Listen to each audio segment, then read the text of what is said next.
চট্টগ্রাম বিভাগের অতিরিক্ত বিভাগীয় কমিশনার শারমিন জাহান বলেন, জনগণ হলো সকল ক্ষমতার উৎস, তাই জনগণ সকল তথ্য পাওয়ার অধিকার রাখে। তথ্য হলো একটি পাওয়ার। তথ্য জানার অধিকার নিশ্চিত হলে জনগণের চিন্তা, বিবেক ও বাকস্বাধীনতার সাংবিধানিক অধিকার প্রতিষ্ঠিত হয়।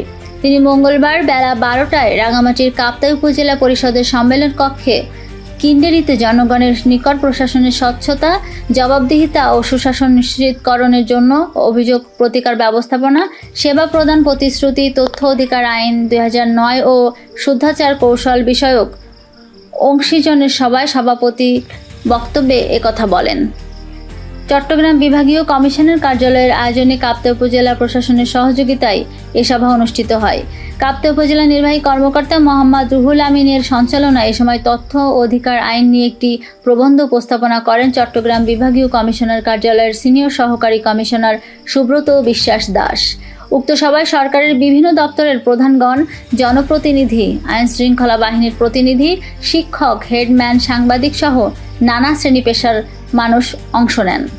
এগুলো তো ভাই একান্তই আমার যেটা ফাইনাল রেজাল্ট আগের বছর কমতি। স্যার আমরা জানি যে বাজারে আমাদের যখন উপর নির্ভর করবো আমাদের টাকার বিনিময়ে ডলার, কিন্তু আগাম ভবিষ্যতে আজকে 2 মাস পরে এমন কোনো হয়তো এই শিক্ষার্থীর ফলাফল কি এটা আসলে দিকে চাইতে পারে না যতক্ষণ পর্যন্ত, যেমন এই কাপ্তাই উপজেলা পরিষদের আগে আসলে তথ্য হিসাবে আছে যে ওই রিলেটেড যখন কেউ যদি দলিলের নকল তুলতে চায় তাহলে তাকে কোথায় যেতে হবে? রেজিস্টার। একইভাবে কেউ দেওয়া যাবে না কেন, কারণ সেটার জন্য ওই নির্দিষ্ট ডকুমেন্টটা তুলতে হবে। আমার যদি মনে হয় যে এ আমার বিরুদ্ধে তথ্যটা কাজে লাগাতে পারে, আমি এটাতেও আমার কোনো সেফ গার্ড আছে কিনা।